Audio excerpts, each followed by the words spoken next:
No directamente vamos a conversar del financiamiento de las campañas con quien en el CERVEL es presidente del Consejo Directivo, Patricio Santamaría. Muchísimas gracias por acompañarnos. Gracias, Mónica. Gracias, Daniel. En concreto, cuando ustedes le dicen a alguien aceptada su rendición de gastos, ¿qué está diciendo el CERVEL?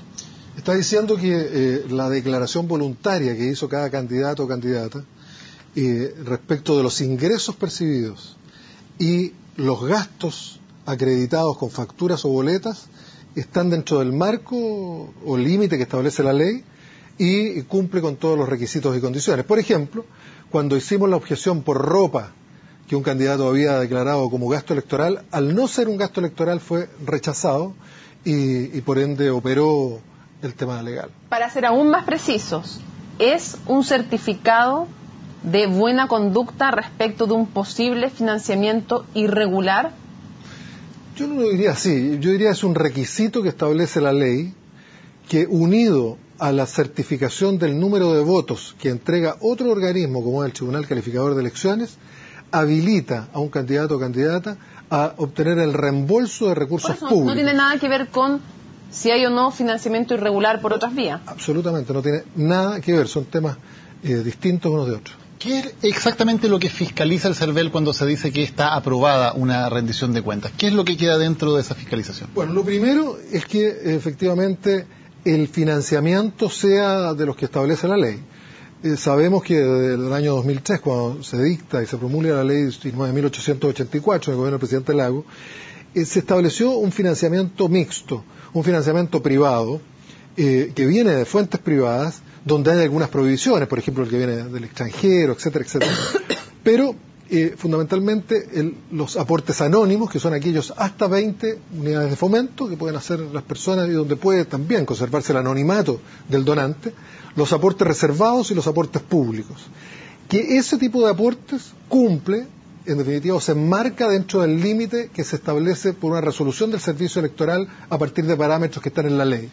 Eso es lo que certifica por una parte, Daniel. Y por otro lado, certifica que los gastos acreditados lo son de manera legal, con boletas o con facturas correspondientes o con certificados de créditos bancarios, como operan la mayoría de los candidatos. ¿Tiene alguna noción el CERVEL si lo que se declara como gasto y por lo tanto se justifica con boletas es lo que realmente se gastó en esa campaña? No tenemos facultades para echar a analizar sustancialmente ese tipo de cosas. Sí lo hicimos como consejo. La primera instrucción que dimos a la dirección fue que fuera lo más riguroso posible, lo más exhaustivo el detalle de los gastos. Porque, por ejemplo, cuando nos llegaron algunos gastos con boletas de secretarias que ganaban 7,5 millones de pesos mensuales, nosotros, sobre la base de la capacidad de justipreciar los servicios, dijimos, explíquenos realmente de qué se trata, porque eso no se ajusta al valor de mercado. Ustedes pueden ir, por ejemplo, a terreno y verificar que la cantidad de propaganda desplegada exceda o no lo declarado como gastado. No tenemos ninguna facultad para eso, Mónica. No podemos ir a terreno, y es una de las cosas que nos gustaría hacer. Podría ser, por ejemplo, facultades aleatorias para poder revisar en terreno efectivamente que están las palomas, que están los monumentales o los distintos tipos de propaganda. ¿No pueden solo porque no tienen personal suficiente o porque se necesitaría un cambio legal? Porque la ley no se los permite. Se requiere un cambio legal y además no tenemos personal ni presupuesto suficiente. Pero hemos demostrado por lo demás que pese a las escasas facultades que tenemos, las hemos ejercido siempre íntegramente y de la manera más rigurosa posible, porque sabemos que lo que está en juego es la credibilidad, la certeza y la transparencia de los procesos electorales. Sabemos que quienes hagan aportes reservados, su identidad queda bajo reserva, eso sí. La ley los protege. No podemos saber, por lo tanto, los nombres de esas personas o empresas. ¿Podemos saber al menos cuántas son? Sí, podemos saberlo. Efectivamente, las normas de la Ley General de Bancos sobre secreto bancario ampara el secreto tanto de la identidad de los donantes como la identidad de los donatarios, de los candidatos o candidatas que reciben esta información. En el caso de las elecciones que se realizaron en el año 2013, presidenciales, parlamentarias y de consejeros regionales, hubo 309 donantes entre personas jurídicas y personas naturales. Para ser más preciso y dada la realidad del país, tendríamos que decir son 309 RUT. 309 RUT diferentes, de los cuales el 96% corresponde a empresas. Y esto es más o menos obvio porque la ley de donaciones permite, ¿no es cierto?, un beneficio tributario a las empresas que entregan este tipo de aporte a actividades públicas. Ahora, de las cifras, por lo tanto 309 RUT, porque puede existir, también sabemos que existe el multi-RUT, por lo tanto, de los cuales 96% son empresas, o sea, no son más de 300 empresas, o tal vez menos, si ocuparon varios RUT, los que en la práctica están financiando la política en Chile. Exactamente. A eso asciende el monto de aportes reservados. ¿Cómo podemos saberlo nosotros? ¿Cómo podemos tener la seguridad? Porque el sistema de aporte reservado es precisamente a través de un depósito que hace la empresa o la persona natural en el Banco del Estado en una cuenta del servicio electoral.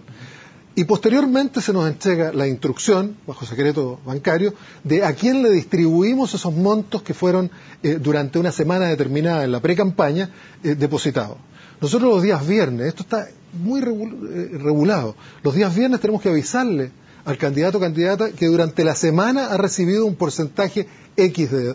La única flexibilidad que nos da la ley, Daniel, es que no estamos obligados a dar la cifra exacta de la donación o del aporte. Podemos rebajar en un 10% de manera como de disfrazar, de esconder un poco en este ánimo que tuvo el legislador de que no se enterara el beneficiario respecto de quién es el donante. Y el día lunes tenemos la obligación legal de tener depositada en la cuenta del candidato el aporte que le hemos comunicado. Por eso tenemos absoluta precisión de quiénes, cuántos y cuánto es el monto de los aportes. Podemos decir, por ejemplo, que son 16.567.451.208 pesos las donaciones que se hicieron a 344 candidatos, que representan el 19% del número de candidatos y candidatas en estas elecciones que he señalado al inicio.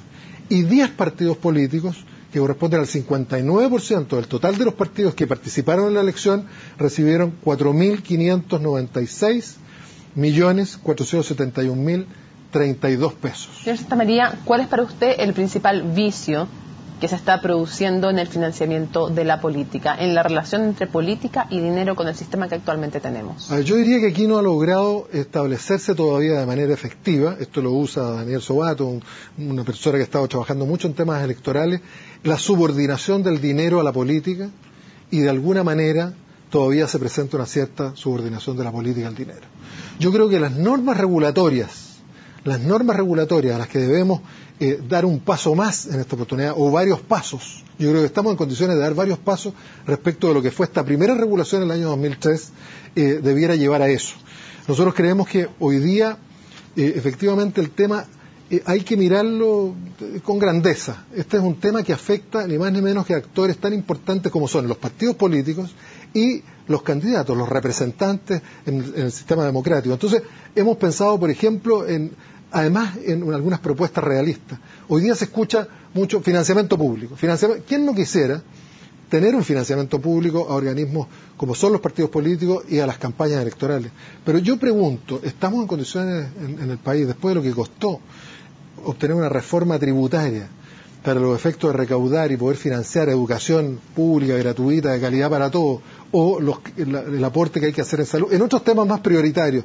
¿Estamos en condiciones de hacerlo? Yo creo que es más realista pensar en un sistema mixto, como existe en la mayoría de los países de América Latina, donde hay un aporte público, pero también hay un aporte privado que tiene que ser extremadamente regulado, de manera de evitar el tráfico de influencia. Y que hoy sabemos que no lo es, señor Y además Santamaría. de eso, si me permite, dos cosas más: un órgano absolutamente autónomo, política y financieramente, que tenga facultades rigurosas para fiscalizar en terreno, verificar, organizar y, por último, sanciones ejemplarizadoras. Muchísimas gracias por habernos acompañado en CNN Prime. Buenas noches. Gracias, buenas noches.